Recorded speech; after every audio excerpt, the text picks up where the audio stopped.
from more of a gifted standpoint. So is there anyone here who wants to tell me what kind of relationship you'd like to have with your horse or pony, in this case? Like that one. Like this one, right? Because it looks like it's friendly, right? And it wants to be engaging and it wants to do something fun. Mm-hmm. And I think everybody would like to have some mutual adoration and not feel like their horse was going to run away from them, right?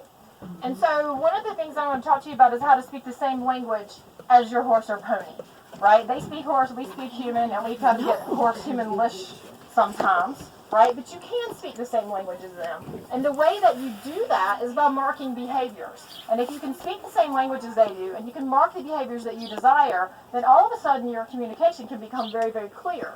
Do you ever feel like when you're riding, you're asking your horse to do something and they just don't get it? So that takes this away, right? That takes that confusion away if you can specifically mark, yes, that moment of the half pass is what I would like. Yes, that moment where you're pushing off from behind is what I would like. Or yes, that moment where you're really round and lengthened your stride upon my request is what I would really like. And because you have hooked the food to your click or your word, right, you cause a dopamine release in their brain, just like if I gave you wine or you chocolate or whatever your favorite thing is, right? That's how it works. The click becomes associated to the food, and that causes a dopamine release. Eventually, you don't use a clicker anymore, and you just use a bridge signal, like a word, or it could be a rub on the wither, or whatever you've taught them. And I plan to bring a horse today to show you a lot of really cool things. But the universe did not work out. The horse trailer is in pieces, and the horse pulled a shoe this morning. So we're going to believe and trust that it went exactly how it should. So one of the things that we find with clicker training is that horses can get easily aroused and excited. Has anybody ever seen where somebody's tried to use food to train a horse and they kind of turned into a monster? Okay, so a little bit, I've got a horse right here who's quite interested in the food. Would you agree? So one of the things that we want to do is we first want to teach him the basic of the language. So we're going to teach him the click. And we're also, hopefully if we have time, going to teach him to stand beside me very mannerly. Now this translates into a lot of things in life, folks.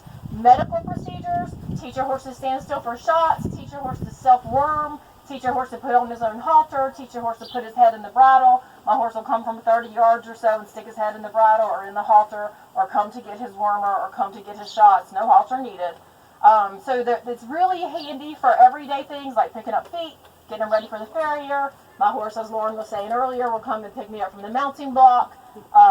He will stand ground tied forever for the farrier and those sorts of things. So there's a lot of practical daily applications that can make your life easier. However, I love it under saddle. I use it every day in the horses that I own and the horses that I train professionally, and it just makes everything clearer. And not only do you have now the same language that you're speaking and you're able to mark what you want very clearly, you also develop a bond with the horse like nothing you've ever seen before. Because over eons, they have survived by getting food.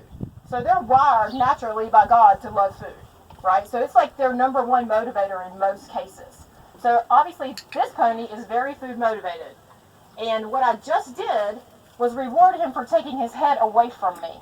Okay, so he's been standing here mugging me, and he got nothing. But in the moment that he took his head away from me, which is really the behavior that I desire, because everybody wants their horse to have good manners, right? Even in the face of food. So in the moment that he took his head away from me, I clicked and fed.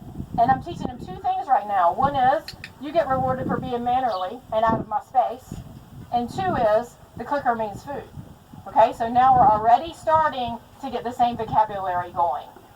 And if I was not speaking to you, I would be saying something like, good boy. Does he know that? Do you think? Maybe. So I would be saying something like, good boy, every time I clicked. Because what that would do for me would start to teach him a human word, a human vocabulary. My horse has about a, depending on the day, a 30 to a 50 word vocabulary. And like apes, I think, have up to like 150 word vocabulary. So they can learn so much more than we give them credit for. Good boy. And that is how you start to teach the word. Because when you're riding around, you don't want to have to click all the time for that one thing that they do that you want. You want to be able to say, good boy, and keep going, right? You don't want to have to stop, click, feed. So what you do is you associate the clicker and a word to the food, and eventually you can phase out the clicker and the food altogether. Okay? So this is not, I'm sorry? You use lower value food. I brought some. No, I did. Repeat the question.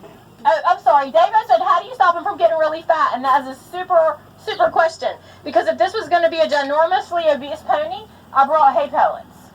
Okay? And if you have one that's too food motivated or overly food motivated, you're okay. He's blind in one eye, I think. Oh, that would be nice. He's not totally blind. Okay. No. I worked with a totally blind horse in Spain, actually, which was really neat, at the Connection Training Center. So this is just kind of how you start. A novel sound, which is a click, works much better than your voice in the beginning, okay? Because they recognize a novel sound, and they love novel sounds and objects, which is why I'm holding this target, right? So I just turn away and wait on him to take his head away. And as you can see, that's happening much quicker than we were just standing here talking and he's mugging me the whole time, right? And I take advantage of the fact that he's chewing and staying relaxed. One of the things that I think, especially for horses that we show and take on trail rides and stuff like that, is there anybody here who doesn't like to have a horse that's easy to be around? Okay, well, this particular method of using the clicker and building a vocabulary can allow you to have a horse that you can put what I would call a relaxation cue on. Can you turn around and face the crowd for me? Can you come over here? Come here. Good job. And, for example, I taught my horse a relaxation cue and to lower his head standing beside me with a word. And then I transferred, I did what we call cue transferal. Can you come over here? Can you touch? Can you touch? Good boy. Oh, it's okay. It's okay. I did what we call cue transferal, and I transferred it to a rub on the wither meant relax and head down, right? And so now when he's in the tack, if he sees like he's getting tense, right? Like say he saw something that scared him, I can rub him on the shoulder and he will drop his head and go to a relaxed, soft position, which is a super neat thing to use. Good boy.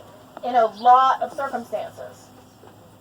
And now when he gets scared, you actually see him, if I'm not paying attention and I'm talking or something, he will put his own head down when he gets scared and go, okay, I know I'm in a good place. I know I get rewarded.